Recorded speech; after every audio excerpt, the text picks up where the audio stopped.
Hello again.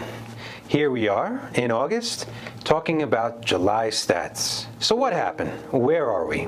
Could we possibly be going up still? The answer is yes, unbelievably. We have broken through the threshold that I think a lot of us never thought we ever would. That threshold, my friends, is the 400,000 median price that we've been talking about a while. I believe last month I predicted that we'd be talking about this. Pretty sure. So here we are. What does it mean? Well, we're at 405,000, 405. For all you LA people, the 405. We're 405,000 median price, which means the same amount of houses that sold over 405 sold under 405. That's the median price. How sustainable is it? Well, let me give you some stats. Our average price, which most people understand average price, if you're going out to buy a house, and what's the average price? We broke 500,000. We're at 501, like 501 jeans. But you see, I'm throwing a lot of metaphors and analogies in there for you so that you can remember the numbers. Some other stats that you really need to keep an eye on. Inventory is rising. In escrow is stagnant, meaning it's staying the same.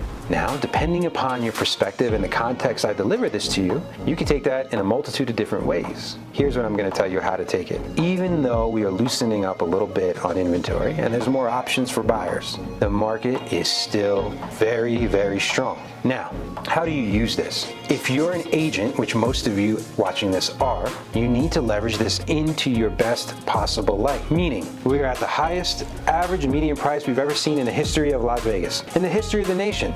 So if you're a seller, we don't know what's coming. We don't know if there's more variants of this coronavirus. We don't know what's going to happen when the foreclosure and rental moratorium is done. We don't know what's going to happen when unemployment runs out.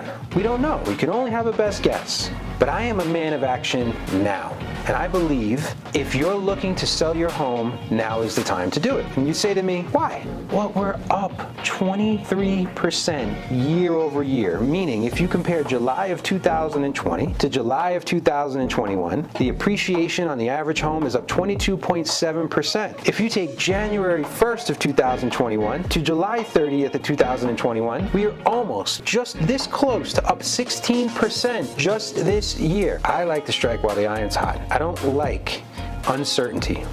The certainty now is this is an amazing time to sell. Buyers, also an amazing time. You say to me, Dave, typical realtor, great time to sell and great time to buy? Yes. More options for you as a buyer. Interest rates are the lowest we've ever seen. They keep going down. But the Federal Reserve, who controls the interest rates, has just come out and said that instead of waiting to 2023 to raise rates, they have now moved that up to 2022, the end of. They're watching for inflation. So if I'm a buyer, I'm buying now and getting great interest rates. Now here's where I put my money where my mouth is. I just bought a house in Idaho. Yes, you heard me correctly. Words I never thought I'd utter. This New York Italian bought a house in Idaho. Now, I got a 10-year interest-only loan for 2.35%. This loan is 7 figures, and my payment's $2,300 a month. So I obviously believe in the power of how cheap the interest rates are. And even though I bought it at a premium, I feel confident that I'm gonna get the great summer house that I've always wanted for my family, that my wife has wanted forever. But at the same time, I'm locked in. So if the appreciation and the value goes up and down, I don't care. I can afford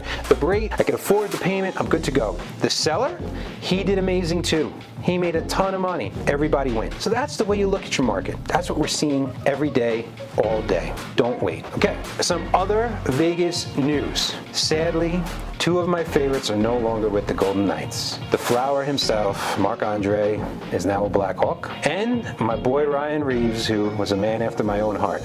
Basically, yours truly on ice. That would be me, Ryan Reaves. I miss him already. But we got good news. The Raiders are coming. Now, I know they started last year, but no one was there to enjoy it. Now we're going to have a packed stadium, God willing, and we'll be able to start the silver and black run. There's a lot of great things going. Everyone's going back to school. We'll see how this all plays out with the variant. But I am optimistic and hopeful by nature, and I'm going to tell you why. I believe there's only one thing we can control in this world, and that is ourselves. That is who we are and how we react to things. So regardless of what comes in the next couple of months, I know that if we put our best foot forward and we're intelligent and we're smart, everything will work out all right. That's the best we could do. So that is our July update for today. We'll see you next time in September when we're talking about August, and you know what I mean. Take care.